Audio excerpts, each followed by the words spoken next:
Off the Hook, airing on offthehooksports.com, your home for real news, real opinions, and what really matters about Tennessee athletics. The Off the Hook podcast at offthehooksports.com or Facebook, YouTube, Twitter, or wherever you go for your favorite podcasts. Apple Podcasts, Spotify, Stitcher, Google Play, TuneIn, iHeart. Like, share, follow, subscribe. Off the Hook with Dave Hooker starts now.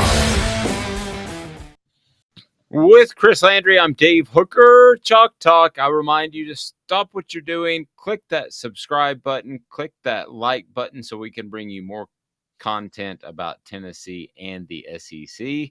Again, subscribe and like. We appreciate it. Brought to you by Owl's Nest Barbecue. Owl's Nest Barbecue is your home for the best barbecue supplies in the biz. They've got the chips, they've got the rubs, they've got the sauces, they got the wood pellets. And then right next door, they've got Steve Ray's Michelin Midnight Oil. And Steve Ray's Midnight Oil brought to you by Michelin, I guess I should say. It's easy for me to say, Chris, as that's where I take my car to get fixed. That's the way I say it. Just take it to Steve. Steve Ray's Midnight Oil, a proud Michelin distributor. A couple of guys I want to ask you about that Tennessee fans are excited about. One that they have been excited about for a long time.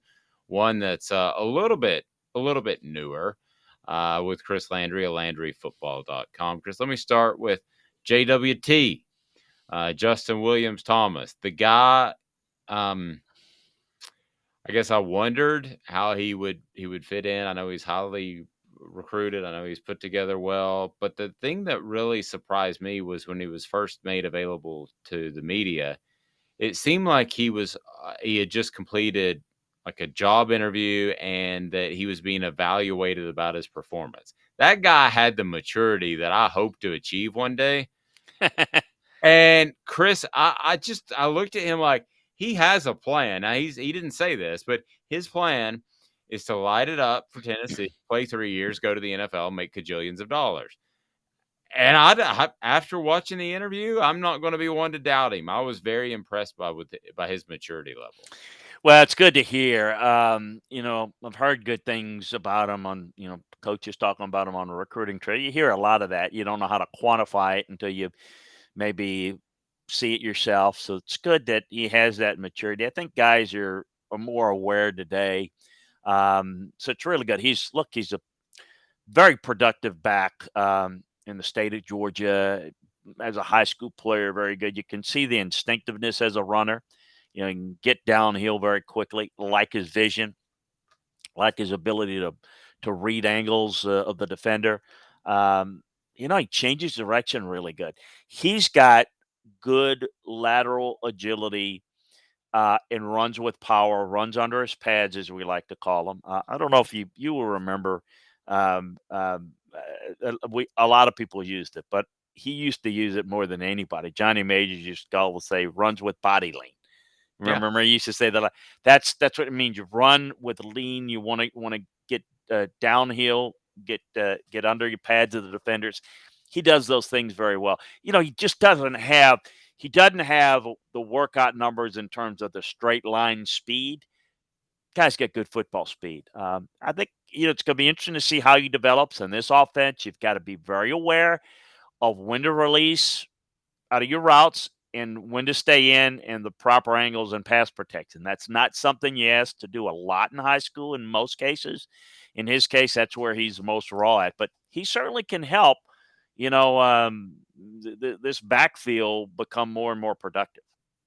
Do you have an example just kind of in your head where maybe it's a up-tempo, high-flying offense, yet you do have a bit more of a power back to be that sledgehammer out of the backfield, which is the way I view him compared to other Tennessee tailbacks? Yeah, because I think he runs with power. And here's the thing about it is, in this offense, with getting the defensive box spread out a little bit, you have space to run. And when you run and you've got some power and build up some steam, and you have some ability to juke to where they don't get a clean shot on you, this is where you can take, a 6-yard carry and it becomes 8 or 10 or 12 because you start to bounce on defenders because you build up some steam and strength. So I think it's really important. The other thing is, particularly short yardage and goal line. What do we talk about for them to be really good and take the next level is still need to be able to get tough yardage. You ideally you think, well, you want space guys. Well, they got guys. I mean, they brought one from Clemson that plays well in space, and we'll see how well those space guys do. But you better have a guy that when it's short yardage or goal line, you can spread out to a point. But remember, you're at the 10-yard line. Those defenders, they don't have far to go back. So you're going to play with more guys in the box just for the position on the field. You have to have a guy that can be his own blocker a little bit, that can get some after contact yardage. I think he has some ability to do it because he has the good enough combination with strength, with body lean, but with ability to make you miss. See, a lot of guys that are big and strong, but they can't make you miss. I mean, they just boom. I mean, they run right in the middle of it, and they might get 2 yards. But a guy that can get good, has good change of direction, can force you as a defender to not get a clean shot. And if you can't get a clean shot, that 2-yard gain maybe could be 4 to 5. I ask you about Squirrel White, who's already made some news. I love the nickname. But coaches, from what I've been told, love the fact that he has that quickness and that versatility, and they really, really like him. I very rarely hear about freshmen whatsoever in the first week of fall camp. Now, I know that he did summer workouts, and I'm sure they snuck a peek from time to time, even though they're not supposed to be there, to see how he was doing. But I've heard as much, let's put it this way, I've heard as much about Squirrel White from actual college people than I can remember hearing about a freshman this early in the process. As you're talking about him, you can't make this stuff up. As I'm looking outside my office here, The Squirrel? the squirrel. I've got one in particular. It's almost like a pet. It's just he or she's just gone up or down. It is a great nickname, and as some nicknames you got to ask, well, how'd you get that? There is no explanation needed with this guy. This guy just looks like a squirrel. I mean, the squirrel that, I mean, he's just darting and quickly moving around. Just really, really good. It would make me think about it when you mentioned him just now, as we put Sam Mills in the Hall of Fame, this Pro Football Hall of Fame this weekend. They called him the field mouse because he was so quick and that he could just get by defenders. That's what Squirrel is as a playmaker. He is so quick, such change of direction, make you miss capabilities, that he just remind you a little bit of a squirrel. Just long as you continue to go forward, those damn squirrels on the highway tend to run across the road and run back in your place. I hate that. Don't you hate that when that happens? But kind of throws your day off when you run over. It really does. Happened to me last week. I've done nothing this morning except bring death to the world, which kind of made me feel bad. But with Squirrel, I'll be interested to see how they use him. And this offense about a million times better than me.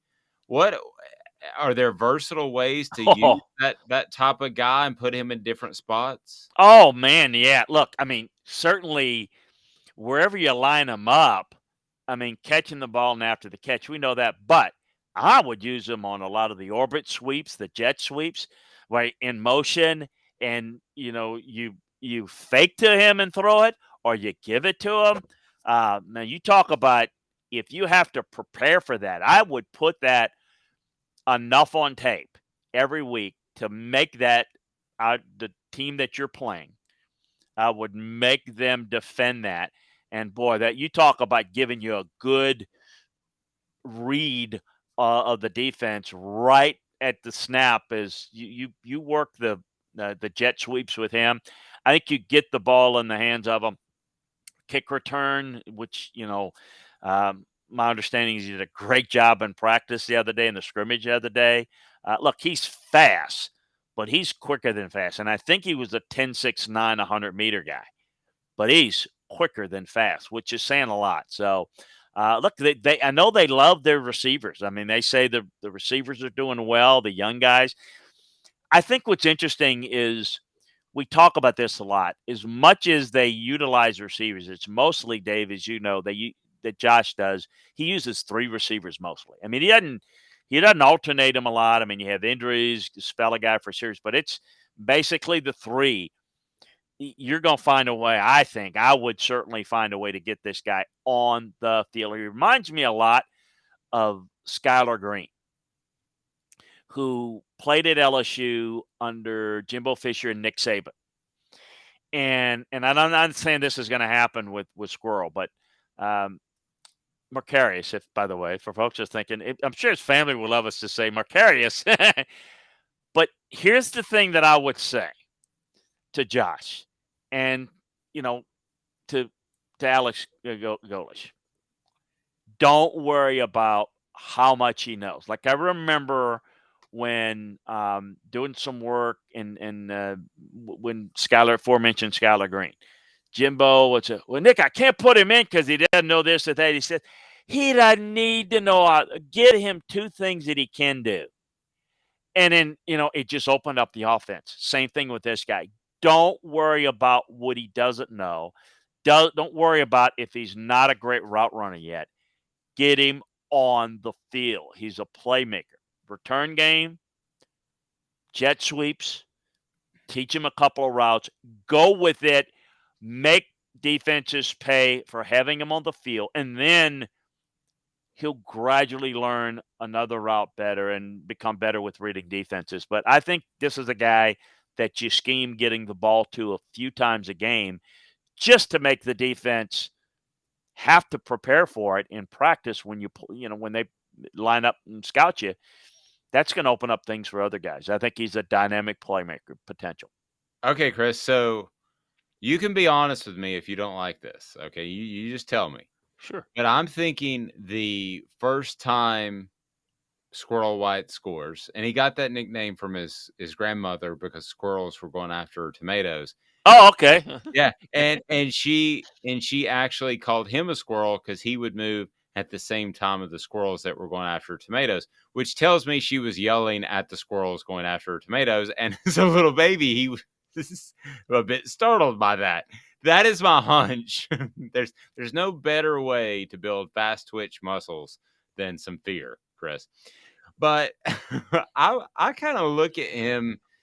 You talk about the jet sweep sort of thing, and I don't want to place too much on him. I hate comparing players, but I remember Percy Harvin. It felt like he ran every jet sweep that Florida ran for about the first half of the season, and then his game started to grow into other things. Is that kind of not comparing players, but the roles? Is that what you could see envisioning this fall?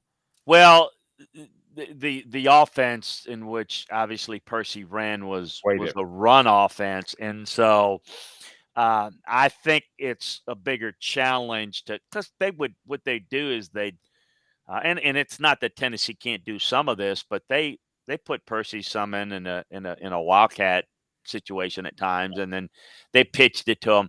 That's really not what Josh likes to do, but that's okay. I think in the what I call the RPO world, man, I mean, just have this guy just running the jet sweeps. That's probably the school schematically that does the best job in the jet sweep RPO orbit sweep jet sweep game out of the RPO is probably named very familiar. It's what they do at Wake Forest Oh, with Dave Clawson. Now I'm talking about schematically, not the best, and they also work the tight ends very well in their offense. But to me, I there's a lot of ways to get the ball in his hands, and that's the job of Alex and Josh to make it happen because this guys like this are a playmaker. It'll make everybody better. yep. He's Chris Landry at LandryFootball.com. Learn more at LandryFootball.com. Get your car repaired and taken complete care of right there at Steve Ray's Midnight Oil, a proud Michelin distributor. And Owl's Nest Barbecue is the home for barbecuers like me. You can go get the sauce, the rub, you can get the pellets, you can get the chips, you can get it all right there at Owl's Nest Barbecue. This has been a presentation of Off the Hook Sports.